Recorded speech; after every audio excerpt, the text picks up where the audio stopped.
The challenge is if you have a book and it's been sitting in your home or on the shelf for so long that most people don't get past the first chapter, then it becomes shelf help instead of self-help. It turns out that people have these things called chronotypes. Now, folks out there might not have understood what a chronotype is or might not have heard that word before, but you've probably heard of somebody being called an early bird or a night owl. Those are chronotypes. If you have to say the words inside your mind in order to understand what you're reading, you can only read as fast as you could speak. Let me say that another way. If you have to say all the words to yourself inside your mind, your reading speed is limited to your talking speed, but not your thinking speed. Because there's two parts to reading, right? There's reading speed and reading comprehension. And it doesn't make sense to have the speed if you don't understand what you read. What if you could read one book a week?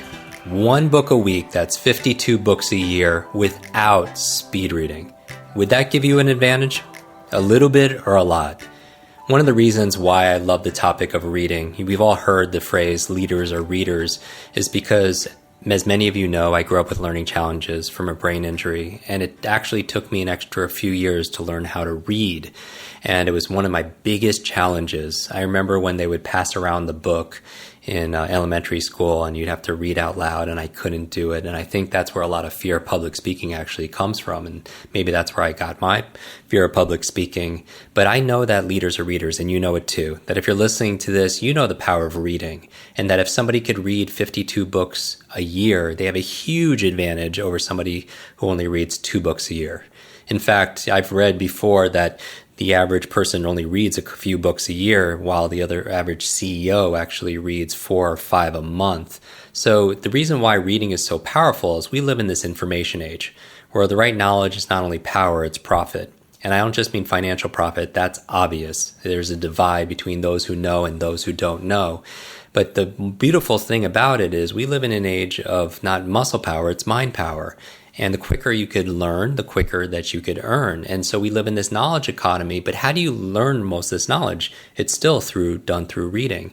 And so the challenge is if you have a book and it's been sitting in your home or on the shelf for so long that most people don't get past the first chapter, then it becomes shelf help instead of self-help. Right? And the reason why I love reading is that if somebody has decades of experience in marketing or sales or leadership or health or relationships or whatever it happens to be, productivity, and they put it into a book, that means you could download decades into days. You could download it into the supercomputer, your Kwik brain, if you will, through the software of just reading, right? And so how many books are you reading right now? And if you'd like to improve it, that's what this episode is all about. So here are just a few steps that I would recommend to go through a book a week.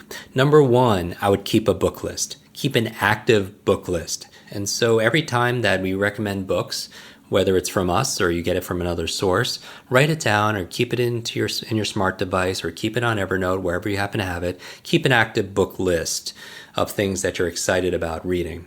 Number 2, I would say, is start by testing your reading speed. And one of the simplest ways of doing it is picking up a book, putting on your phone for a 60-second timer, and time yourself reading 60 seconds and have the alarm go off. And then after you're done, reading as you normally would read, count the number of lines that you read in 60 seconds. And that gives you the lines per minute. Now, if you wanted to test your reading speed, it's done in words per minute like they do typing speed, and you could count the number of words in the average line, and you could average it out a little bit. Most books, it's about 10 words per line. So if you wanted to know your reading speed in words per minute, you would just take how many lines you read in a minute and multiply it by 10, using this example of 10 words per line. The third thing you would do is you want to find out the median number of words per book, according to Amazon, is approximately 64,000 words. Median, meaning the 50% have more than that, 50% have less, but about 64,000 words. That means that if you're reading 200 words per minute, it takes about 320 minutes to finish a book cover to cover. If you break that down and divide it by 7, that's approximately 45 minutes of reading a day. That you could finish a book in average length, about 64,000 words, in about 45 minutes a day, cover to cover. All right, so that gives you kind of a framework. So it doesn't sound like as much probably as you thought. The fourth thing I would recommend to be able to read one book and finish one book a week is to schedule your reading, is to schedule it. Because if you don't schedule it, it's not real. If you just talk about it, it's not going to happen. You have to schedule it around a time where you know you could execute on it, because just talking about it is not going to make a difference. And I would treat that time as time that's yours, it's like time with your boss, or it's time with an investor. It's a very important time that you would not cancel, because it's time for yourself. Now, what is subvocalization? Have you ever noticed when you're reading something to yourself, you hear that inner voice inside your mind reading along with you? Now, why is that a challenge when it comes to your reading speed? If you have to say the words inside your mind in order to understand what you're reading, you can only read as fast as you could speak. Let me say that another way. If you have to say all the words to yourself inside your mind, your reading speed is limited to your talking speed, but not your thinking speed. And so when you're reading something, most of the words that you're actually going through and reading, you don't have to pronounce to understand. When you see a date like 2017, most of you don't say 2017. You see the date and you recognize for what it is, much like a stop sign, much like if you're reading something and it says Los Angeles or New York City. Even if it was abbreviated NYC, you would get it. You don't have to pronounce it in order to understand it. So how do you reduce this habit called subvocalization? Well, I'll give you 3 tips. Number 1, the first idea is to be able to stretch yourself.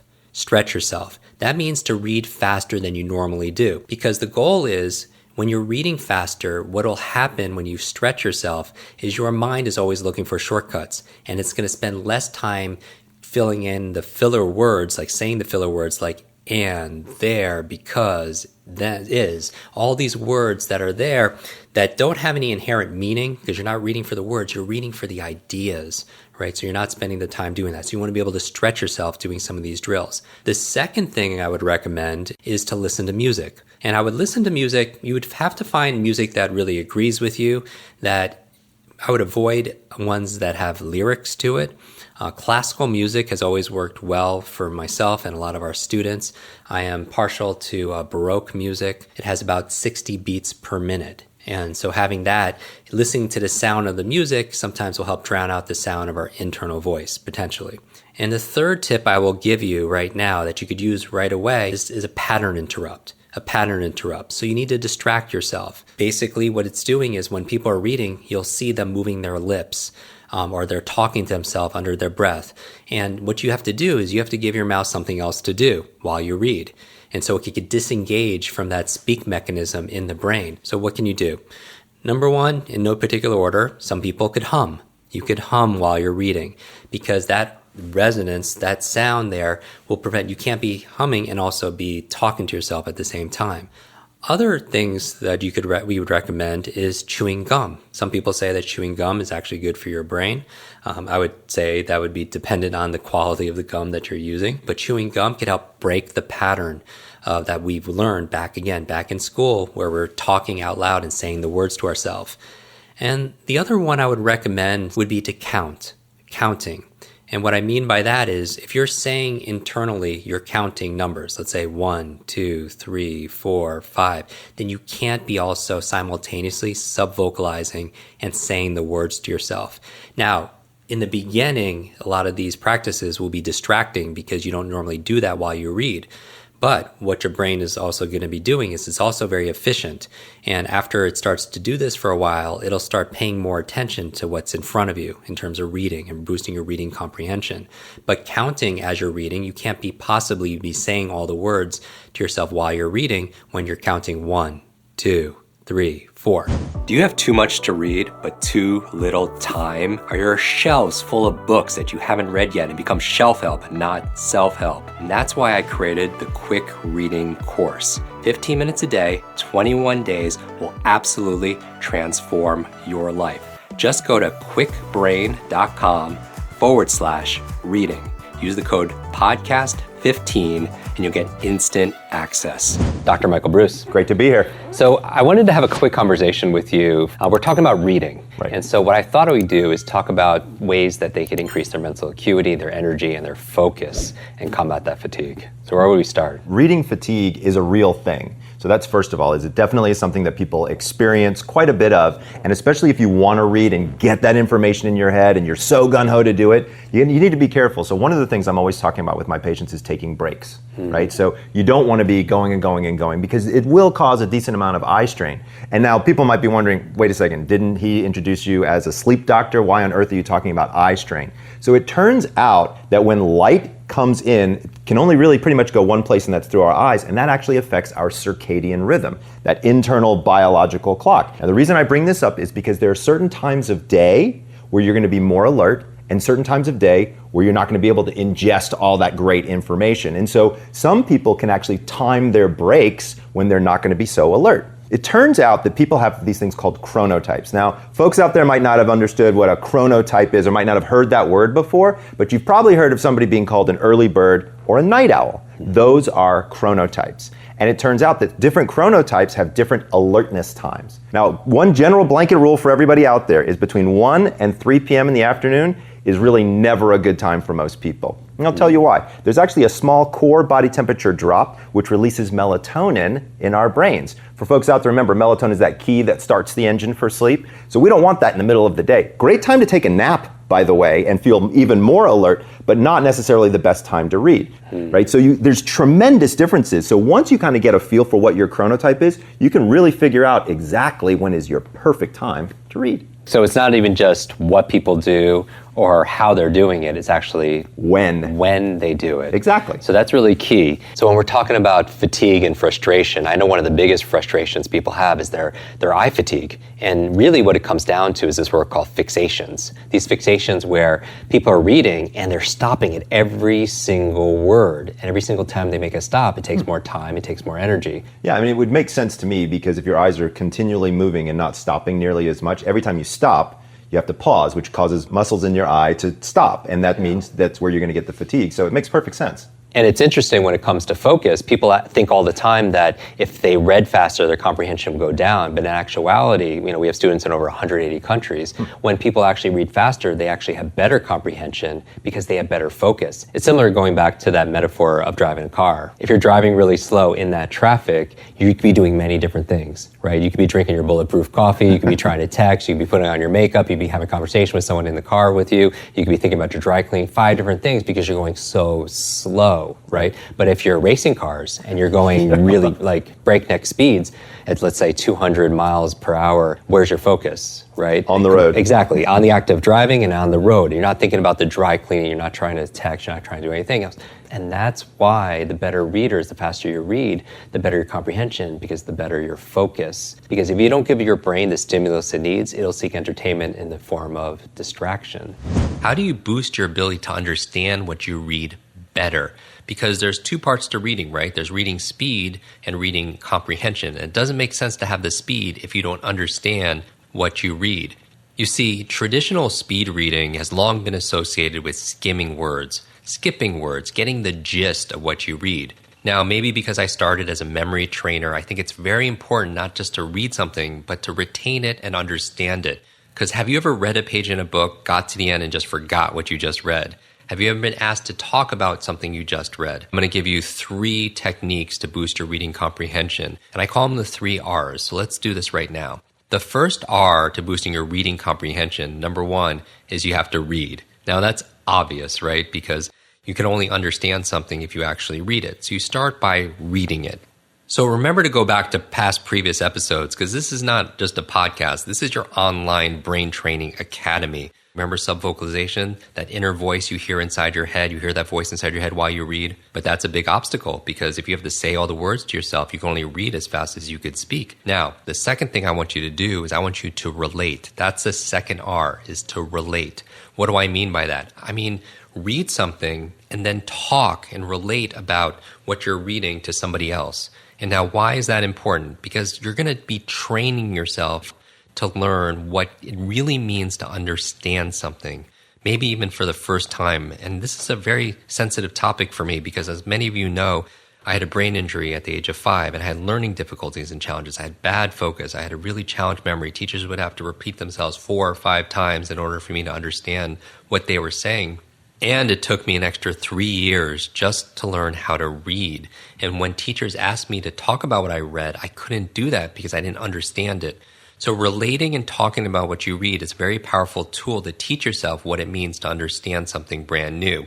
Because as you've learned in the first episode, I talked about the FAST method.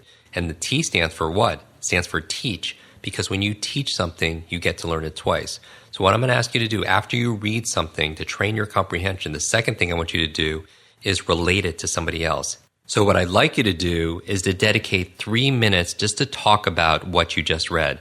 So maybe you're reading 20, 30 minutes a day, and then afterwards call up a friend or tell them that you're going through this online reading course and you need to talk about this book, and talk about the book. Talk about who the characters are. Talk about the plot, what's going on. Talk about when it's happening. Talk about where it's happening. We all know the 5 W's and the H, of course. And here's the magic. When you're reading something, this information is going through your eyes, it's being processed for your brain. In order for you to be able to talk about it out of your mouth, you have to do something really special with that information. You have to make it your own, because no longer does it belong to just the author. It's your information. When you're talking about it, you're not even using the author's words. Whose words are you using? You're using your own words, and that's the power of it. In order for you to do it, you have to own it, you have to personalize it, you have to organize it, and be able to articulate it to another human being. And finally, the third R I'm going to ask you to focus on is writing. So first you read, then you relate, and then you write, spelled R-I-T-E. And what is writing? I'm going to ask you to take notes. So again, information is being processed through your eyes into your brain. In order for you to be able to put it out there, you either verbalize it through relating, or you use your hands and you write it and handwrite it. And I would recommend you handwrite this if possible. We did a prior episode on note-taking, and that's a must-listen-to episode. Many of you in our podcast community on Facebook have said that this is the most powerful episode that you've listened to, and this is all about how to take effective notes. So I'm going to ask you to take notes about what you read, to organize it. In our program, we actually have a grid system to do that. We take a piece of paper, and we break it into 4 parts, and we ask specific questions if you're part of our Kwik reading program. Now, if you're not part of that, then I would recommend you listen to the note-taking episode and do it that model, where on the left side you take notes and on the right side you make notes. Meaning, on the left side, you're capturing the information about what you're reading, about who the characters are and what's going on with the plot and when and where and all those questions that you're answering. And on the right side, you're creating notes about, wow, I wonder what's going to happen, what's coming up, how does this relate to what I've already understood and understand.